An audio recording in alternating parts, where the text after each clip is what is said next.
Ladies and gentlemen, boys and girls, I'd like to welcome you all to the Action Figure Cafeteria, a place where action figure and comic book lovers such as you and myself can come, enjoy, and appreciate this great hobby of ours. I'm your host with the most, Marquise the Manchild, and I know it's been a long while. To my OG subscribers, welcome back. New name, new year, new beginnings. And what better way to start than to give you all my top 10 Marvel Legends of 2024. This was a great year for Legends, especially the 85th anniversary line. Quite a few bangers, and on the screen are 10 of my honorable mentions. And to be honest, these will make a pretty good 10 in itself, but over here, they didn't make the cut. The Power Princess, Hulkbuster, and Wolverine was so close, but it wasn't enough juice for the squeeze. But that's enough for the intro. Now let's get into the real top 10. At number 10 is the Phoenix Deluxe figure. It's a decent figure.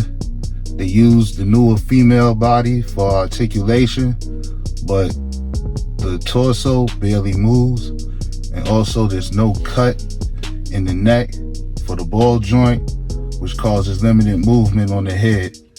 So straight out the box is what causes it to be so low in my top 10. But the accessories and the Phoenix Force power effect is what put it in my top 10. Because just as a display piece, this is awesome. A little customization surgery. You know, you could get the body to move how you want it to move, but as is, I couldn't put her no higher than number 10. And also the new comic book series, y'all should go check that out too. Kind of gassed it into my top 10 also. So yeah, at number 10 is the Deluxe Phoenix. At number 9 is the Ghost Rider and Bike. The reason the Ghost Rider is so low on my top 10 is the lack of detail and basic paint, basic articulation. Everything on this figure looks like plastic, from the chains to the spikes on the wrists and hands. And other than it being pinless, it's nothing much different than any other Ghost Rider released by Legends. Now the bike is the reason it's in my top 10, but it also lacks articulation, especially in the paint. I wish they put more wash on the front shield, because I am bothered by the empty space that they have where the headlight should be. I wish there was a light off feature, especially on the wheels and on the headlights. Other than that, I'm happy with the figure. It's definitely one of my top Legends releases of the year, but I couldn't put it no higher than number 9. So at number 9 is the Ghost Rider and Bike. At number 8 is the Punisher 2-pack, more so for the Punisher figure. I'm a sucker for Punisher because it's one of my favorite characters. The figure comes with plenty of accessories, and the Bushwhacker figure is gross looking, but it's a nice add-on to the pack. As far as the Punisher, I'm not mad at it at all. I'm cool with the all black. I just wish they used a bigger body. I appreciate the articulation on it. It looks damn good in a trench coat, and I'm happy with this release, but they still could do a better Punisher. So at number 8 is the Punisher 2-pack. At number 7 is the Scarlet Spider. Now you know you can't have a Marvel Legends top 10 without a Spider-Man of some sort. This was a great figure, and it was one of the first to drop at the beginning of the year of 2024. Everything is pretty much good on this figure except for one thing, and that's the lack of head movement. The cut on the neck, you could barely look up, and when you do look up, it's a lot of gappage. Other than that, I love the renewal of Val's body. It does everything you need a Spider-Man to do for the perfect pose, except for look up. So at number 7 is the Scarlet Spider-Man. At number 6 is the Zabu Builder figure.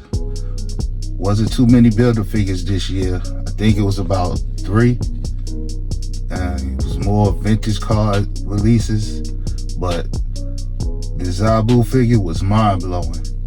I think if it was 6 Builder figures this year, this would still be my #1 Builder figure.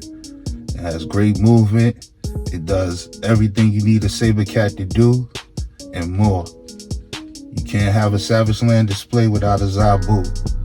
Looks like I'm gonna have to double back and get a few Jurassic Park dinos, you know, for my display. But there's no complaints about this figure. I'm very impressed. I'm very impressed and very happy with this release. The thing is, it took me a while to build this bigger figure because I only wanted one figure in this wave, really. And speaking of that figure, at number 5, we have the Cable from the Zabu Builder figure wave. This was a great figure. The only thing I hate about this figure is these whack-ass guns it come with.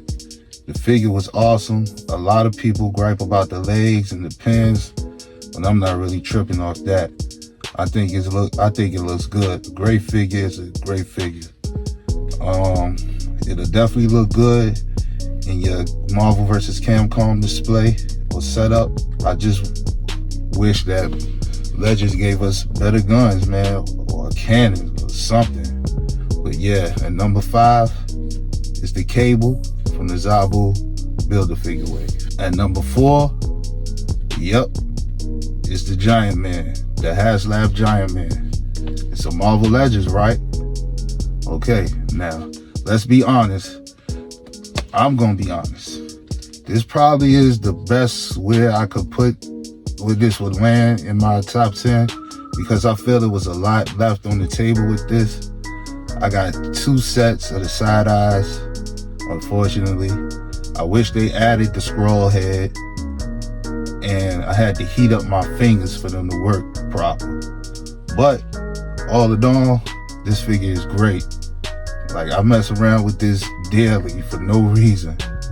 And like I said earlier, I love the Renew Your Vows body.